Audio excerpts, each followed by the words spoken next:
Ils n'ont plus de vin. Dans l'épisode de Cana, Marie nous montre un chemin de prière pour nos frères. Et parce qu'elle y est passée la première, elle nous invite à mettre nos pas dans les siens, ou à plutôt entrer dans sa propre prière, puisqu'en Jésus, elle continue à intercéder pour nous. Ce récit nous concerne. Il s'agit d'épousailles, il s'agit des épousailles de notre humanité. Marie voit simplement ce qui manque et le demande avec simplicité. Dans la prière adressée à Marie, ayons la simplicité de lui dire tous nos désirs, même les plus inavoués, ceux qui osent à peine franchir nos lèvres, tellement ils paraissent exorbitants. Elle saura bien discerner tout au long de notre vie et tout au fond de ces désirs bruts, la pépite d'or, le désir de l'esprit en nous.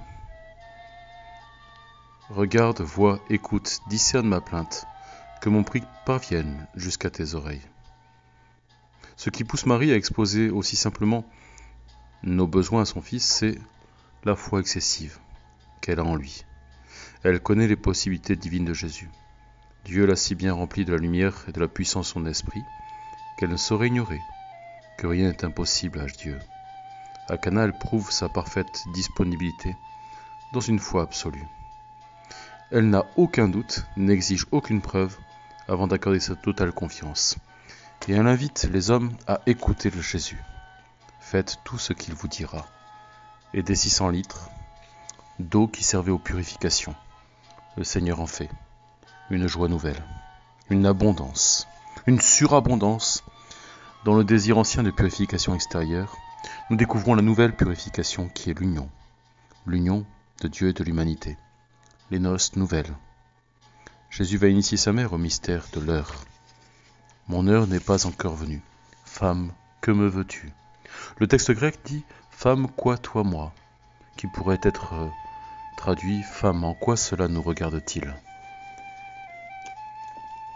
Toutes ces épreuves que Marie doit traverser sont là pour qu'elle puisse grandir comme nous avons à grandir.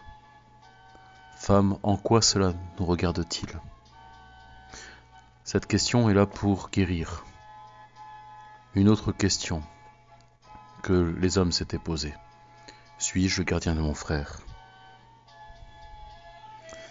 Dans ce mystère de Cana, nous découvrons cette soif de notre humanité, confiance que nous avons à avoir pour revenir sans cesse, puiser l'eau et découvrir un vin nouveau. Les serviteurs ont dû faire beaucoup d'efforts pour puiser avec leur seau de quoi remplir 600 litres et s'interroger sur le pourquoi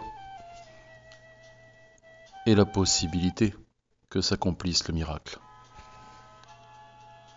Ils ont dû avancer dans la foi, soutenus par cette parole et ce regard que Marie leur avait dit.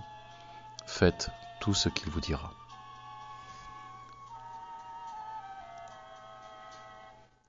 Très Sainte Vierge Marie, notre Mère, donnez-nous de faire tout ce que le Seigneur nous dira. Donnez-nous de revenir en confiance aux eaux de notre baptême, découvrir une purification qui n'est pas extérieure mais bien une union que nous avons à vivre. Très Sainte Vierge Marie, tendre Mère, rendez nos cœurs semblables aux vôtres. Fleur du Carmel, vigne fleurie, beauté du ciel, Vierge féconde, Mère douce et toute pure, étoile de la mer, donne-nous un signe de ta maternelle protection. Fleur du Carmel, vigne fleurie, beauté du ciel.